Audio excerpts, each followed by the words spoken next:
안녕하세요. 뽀샵이 좀 심하게 들어갔습니다. 네.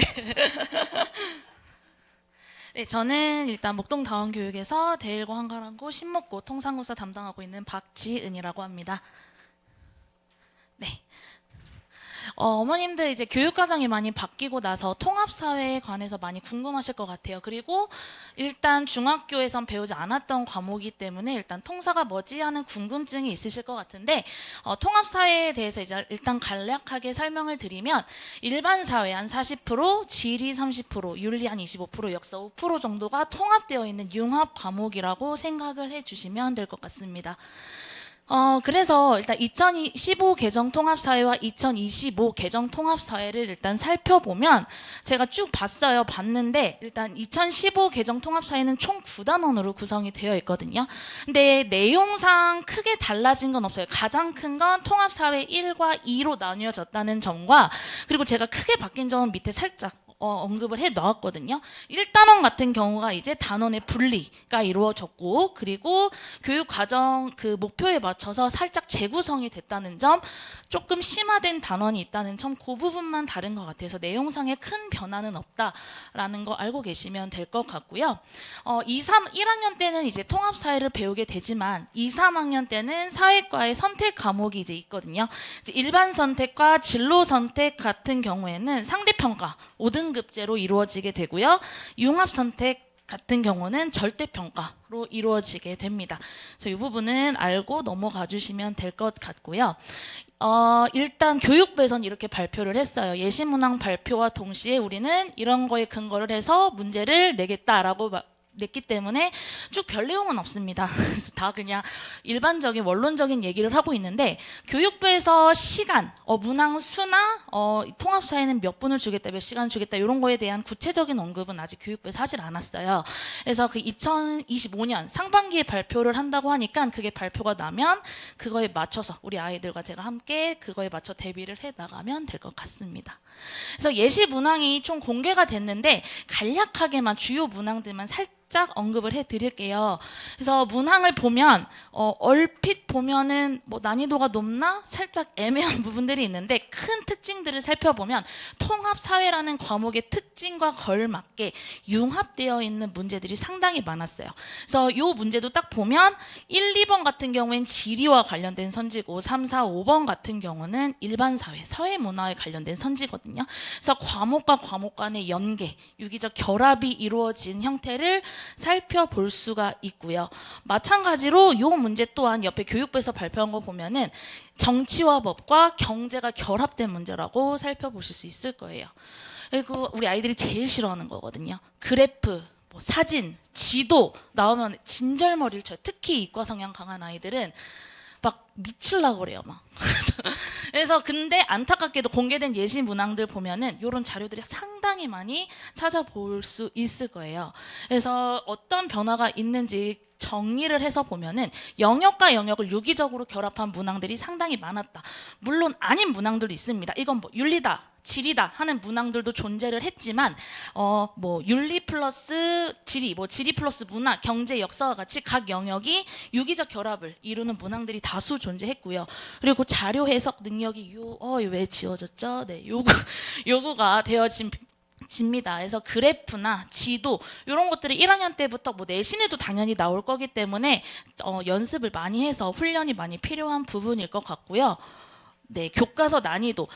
기존 통합사회 교과서랑 쟤랑 비교를 했을 때는 확실히 난이도는 올라갔습니다. 특히 경제 파트에서 생산 가능 곡선이 나온다라든지 좀 깊이가 어느 정도 있는 걸 확인을 할 수는 있는데 이제 예시 문항들과 공개된 통합사회 1, 2 교과서를 살펴보면 교육부가 말한 대로 교과서만 봐서는 할 수 있나라는 의문이 들었어요. 그래서 제 생각에는 여기서 말하는 이제 교육부에서 말하는 교과에 대한 충실한 이해는 예시 문항을 고려해 보았을 때 교과서에서 제공하는 추가적인 자료들은 당연하고 부도의 내용 그리고 고2, 고3 때 배우는 선택 과목 학습까지 했을 때 사실 완벽하게 학습될 수 있는 부분인 것 같아요.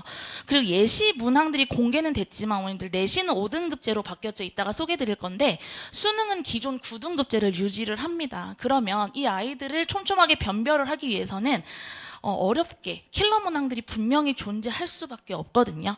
그래서 지금 현재 원사탕 과목이라고 하죠. 일반 사회, 경제, 사회문화, 정치어법, 그리고 지리의 세계지리, 한국지리, 윤리의 윤사, 생윤 뭐 쭉 있잖아요. 그래서 거기에서 각각 킬러 문항들이라고 하는 것, 사회문화에서 도표, 정치어법에서 선거, 이런 문항들이 아마 킬러 문항들로 각 파트별로 등장을 하지 않을까 해서 체감 난이도는 상당히 올라갈 것으로 저희는 예상을 하고 있습니다. 자, 그러면 통합사회가 왜 중요한지 한번 알려드릴게요. 우리 아이들이 이제 내신에서 수능까지 이어지는 과목이 되죠. 그래서 제가 아이들 보면은 사실 제가 데리고 있는 아이들 중에 사회를 싫어하는 친구들이 99%입니다. 그렇기 때문에 아마 오겠죠. 네. 맨날 와서 어머님들이랑 상담해도 그래요. 애가 너무 사회를 싫어하고 암기를 안 하고 다 잘 나오는데 사회만 안 나온다고. 제 스스로는 참 이해가 안 되긴 한데 제가 항상 말씀드리거든요. 가성비 좋은 과목이라고. 자, 그런데 제가 그래서 아이들한테도 그래요. 너네 이번 기말만 버티면, 이번 2학기만 버티면 이제 니네가 싫어하는 사회 안 할 수 있어 라고 하는데 이제부터는 통하지 않는 얘기죠. 수능까지 이어지는 과목이요. 곧 고1 때 배우는 것이 수능까지도 쭉 이어진다고 생각을 해주시면 되겠습니다. 그래서 통합사회, 통합과학이 이제 필수, 문이과 상관없이 필수 수능 과목으로 되면서 이제 더 중요한 과목으로 부상을 했고요. 이제 원래 단위수였죠. 단위수라고 하면 그 대학에서 내신 산출을 할 때 반영 비율, 중요도를 계산하는 척도가 됐었는데 고교 학점제로 바뀌면서 필수 이수학점이라는 게 생겨났는데 통합사회가 8학점이 됐어요. 8학점이 됐다는 건 국어, 수학, 영어랑 대등한 위치라는 뜻입니다. 그래서 결국 대학에서도 그만큼 중요도가 올라가겠죠. 그래서 사회 과목에서 통합사회 8학점, 한국사 6학점은 총 14학점이거든요. 그래서 굉장히 중요도가 많이 올라갔습니다. 절대 무시할 수 없는 과목이 이제 됐고요.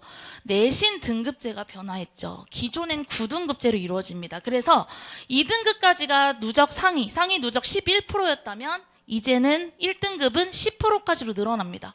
아주 단순하게 생각하면 비율이 늘어났으니까 이제 1등급 받기 쉽겠네? 라고 생각을 하실 수 있죠. 네, 쉬울 수는 있어요. 인원이 늘어났으니까. 근데 조금 다르게 해석해보면 2등급까지가 이제 1등급 퍼센티지로 내려오면서 2등급과의 격차가 많이 벌어지게 됩니다. 그럼 대학에서 바보가 아닌 이상 대학에서도 차등을 많이 둘 거예요. 그래서 1등급 비율이 늘어난 만큼 반드시 1등급은 사수해야 되는 과목이다 라고 생각을 해주시게 되고 이제 2등급을 받아버렸을 때는 여기서 기존 9등급제 2등급을 받았을 때보다 훨씬 타격이 크겠죠. 그래서 1등급을 반드시 받아야 하게 됐습니다. 이제 5등급제로 개편이 되면서. 그리고 이제 원사탕 과목과의 연계가 굉장히 높아요. 현재 제가 맡고 있는 학교 이제 내신을 봐도 통합사회는 학교에서 보통 통합사회 A, B, C 세 분 선생님이 들어가십니다. 지리 선생님, 윤리 선생님, 일반사회 선생님.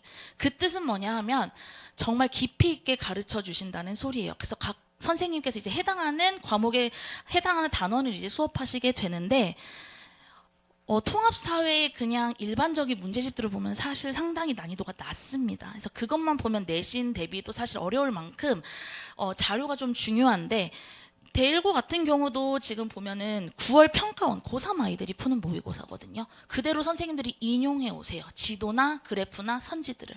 제가 예전에 학교에서 선생님 할 때도 저도 그랬습니다. 어떻게 하면 얘들을 괴롭히지? 고3 모의고사 뒤져서 다 그 그래프 끌어오고 선지 끌어오고 했었거든요. 그래서 난이도가 굉장히 높아졌어요. 그래서 그냥 쉽게 생각할 수 있는 과목은 이제 아니죠.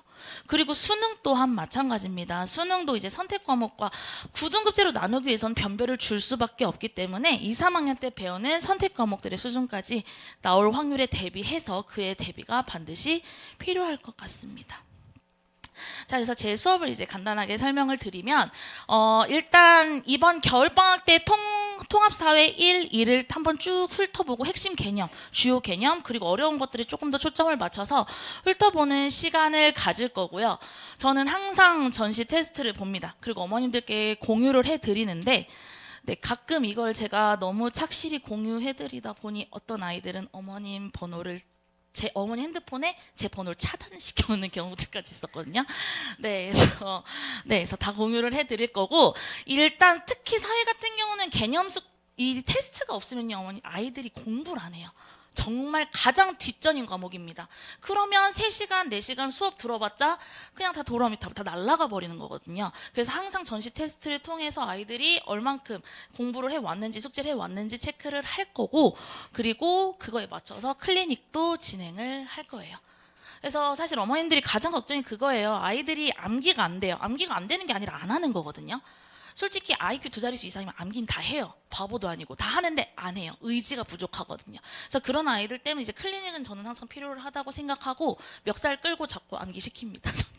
그래서 시키고, 그리고 네, 이렇게 수업 특징 읽어봐 주시면 되겠고요. 제 어쨌든 가장 큰 특징은 2022 개정 맞춤 통합사회 강좌라는 거. 그래서 요 쭉 커리큘럼 나와서 읽어주시면 되겠고요. 29일에 개강하는 거 알고 계셔주시면 되겠습니다. 그래서 저는 여기까지 하겠습니다. 감사합니다.